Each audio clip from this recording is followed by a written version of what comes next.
Hello guys, welcome to Okila Services. So today we will talk about types of agreement कि करार कितने प्रकार के होते हैं। तो on the basis of enforceability, प्रवर्तनीयता के आधार पर दो तरह के करार होते हैं, void agreement and valid agreement. शून्य करार और विधिमान्य करार। वॉइड एग्रीमेंट क्या होता है? N agreement which is not enforceable by law, that is void agreement. वो करार जो विधि द्वारा प्रवर्तनीय ना हो तो वो क्या कहलाएगा? शून्य करार कहलाएगा। और वो एग्रीमेंट जो विधि द्वारा प्रवर्तनीय हो, N agreement which is enforceable by law is valid agreement, उसे विधि मान्य करार कहते हैं। अब इंडियन कॉन्ट्रैक्ट एक्ट 1872, भारतीय संविदा अधिनियम 1872 के तहत हम लोग देखते हैं ऐसी कौन कौन सी धाराएं हैं जो कि वॉइड एग्रीमेंट में आते हैं। तो हम लोग चालू करते हैं सेक्शन 24 से। सेक्शन 24 बात करता है वो एग्रीमेंट जिसमें consideration and objects in part is unlawful, मतलब यदि प्रतिफल और उद्देश्य का भागतः विधि विरुद्ध हो, उसे क्या बोलेंगे? वॉइड एग्रीमेंट होगा। ठीक ना। अब दूसरा सेक्शन लेते हैं, सेक्शन 25, एग्रीमेंट विदाउट कंसिडरेशन। ऐसा एग्रीमेंट जिसमें प्रतिफल कैसा हो? प्रतिफल के बिना करार हो, मतलब कैसा करार है जिसमें प्रतिफल ही नहीं है, वो करार क्या कहलाएगा? शून्य करार कहलाएगा। हर एक करार में एक प्रतिफल होना जरूरी है। विदाउट प्रतिफल, without consideration and agreement is void. Section 26, agreement on restraint of marriage. ऐसा करार जो विवाह का अवरोधक बने, विवाह को रोके, वो करार क्या कहलाएगा? शून्य करार। सेक्शन 26 इसके बारे में बोलता है। Section 27, an agreement on restraint of trade, व्यापार का अवरोधक करार। Section 28, an agreement on restraint of legal proceedings, ऐसे करार जो विधिक कार्यवाहियों के अवरोधक हो।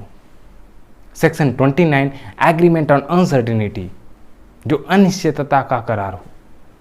Section 30, an agreement made by way of wager, जो पद्यम के तौर पे करार बना हो। Section 36, an agreement which is contingent on impossible event, असंभव घटनाओं पर समाश्रित करार हो। Section 56, subsection 1, agreement to impossible act, असंभव कार्य करने का करार। Section 20, that talks about where both the parties are under mistake of fact, जबकि दोनों पक्षकार तथ्य की बात संबंधी भूल में हो।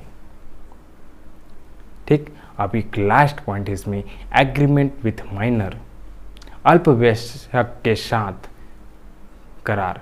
क्या बोलते हैं इसको हिंदी में? माइनर को अल्पवयस्क के साथ करार। तो ये होते हैं आपके वॉइड एग्रीमेंट्स के एग्जाम्पल, जो कि इंडियन कॉन्ट्रैक्ट एक्ट 1872 में दिए गए हैं। अब देखिए, इसके अलावा बाकी जितने करार होते हैं वो वैलिड एग्रीमेंट होते हैं।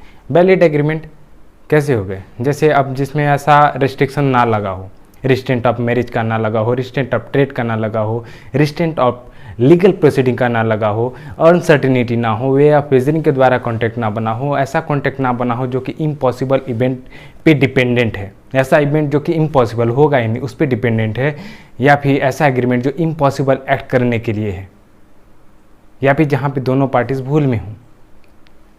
ठीक ना। ऐसे करार शून्य करार होते हैं, तो वो वैलिड करार नहीं हो सकते हैं।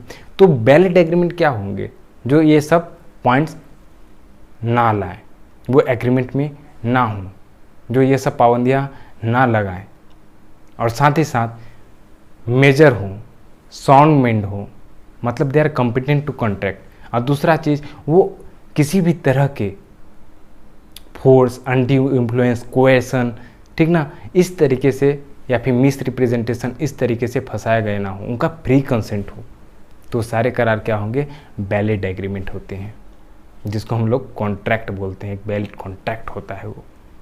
तो ये होता है आपका टाइप्स ऑफ एग्रीमेंट। तो on the basis of enforceability, प्रवर्तनीयता के आधार पर दो तरह के एग्रीमेंट होते हैं, void agreement and valid agreement, शून्य करार और विधिमान्य करार। तो यहाँ होता है आपका टाइप्स ऑफ एग्रीमेंट के बारे में डिस्कशन। और वॉइड एग्रीमेंट में जितने भी पॉइंट हमने डिस्कस किए उसके एग्जाम्पल्स के साथ आगे आने वाली वीडियोस में हम बताएंगे।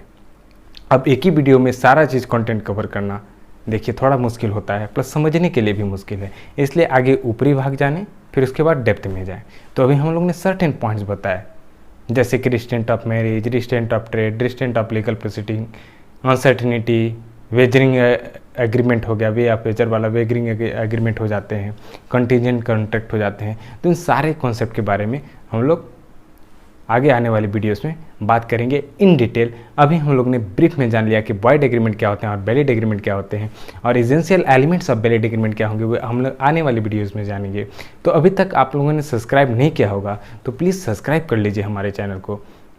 इसमें हम लोग कई सारे कंटेंट्स कवर करेंगे, जैसे कि बेयर एक्ट्स कवर करेंगे, कुछ बुक्स भी कवर करेंगे, और साथ ही साथ जो सोशल लॉज होते हैं और कुछ ऐसे इंफॉर्मेशन होते हैं जो मीडियाज़ में हैं जो हमें लगता है कि बताना चाहिए, वो भी आप लोगों को बताया जाएगा। या फिर आप कमेंट बॉक्स में बोलिए जिससे भी रिलेटेड आपको इन्फॉर्मेशन चाहिए और आप चाहते हैं कि उसके ऊपर वीडियो बने, तो हम ज़रूर उसके ऊपर आपका वीडियो बना के लाएंगे। तब तक के लिए हम चलते हैं, धन्यवाद।